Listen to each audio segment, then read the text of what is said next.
19ஆம் தேதி வெள்ளிக்கிழமை 2 அரசர்த்தம் 11வது அதிகாரம் 1-20 வசனங்கள். யூதாவின் அரசி அத்தாலியா. அத்தலேயா ஆகாஸ் ஜெசபெல் ராஜா ராணியுடைய மகள் தான் அத்தாலியா. கொடூரமானவள். ஆண்டவருடைய வழி நடக்கவில்லை.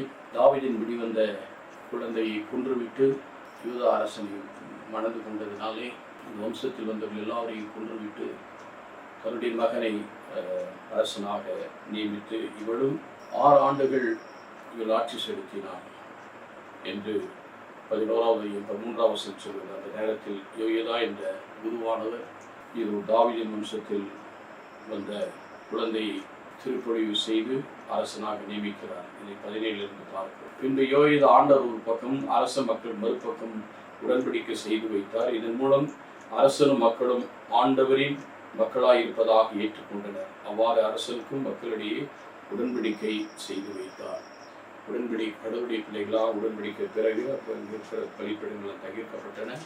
ஆண்டவருடைய பிள்ளைகளாக ஆண்டவருடைய வழியில் வாழ்கிற மக்களாக செய்தார்கள். அந்த நேரத்தில் இந்த அத்தாலியா அந்த அரசியை கொண்டு போடுகிறார்.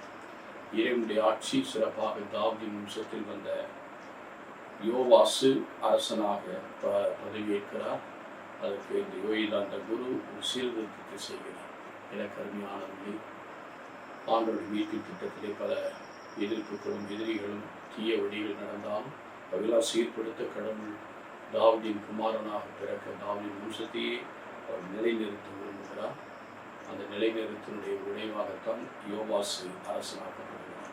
இன்னைக்கு நாமும் கூட தேர்ந்தெடுக்கப்பட்ட இனம், அரசு குருத்துவ திருக்கூட்ட பரிசுத்த குலம் இறைவனுக்கு சொந்தமான மக்களாய் இருப்பதால் நாம் இறைவனுக்கு உகந்தவர்களாய், இறையாட்சிக்கு உகந்தவர்களாய், இறையாட்சி விட்டு விலகாமல் நாம் உலக அரசுக்கு அடிமையாகாமல் இறைவனுடைய ஆட்சிக்கு நாம் இன்னும் கீழ்ப்படுத்தி இறைவனுடைய பிரசனத்துக்குள் இன்னும் வாழ நாம் ஒப்புக் கொடுப்போமா?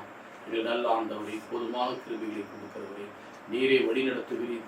ஆற்றலை ஆசிரியை கொடுத்து முறையாற்றில் என்ன நிலைத்திருக்க எங்களுக்கு அருள்தார்.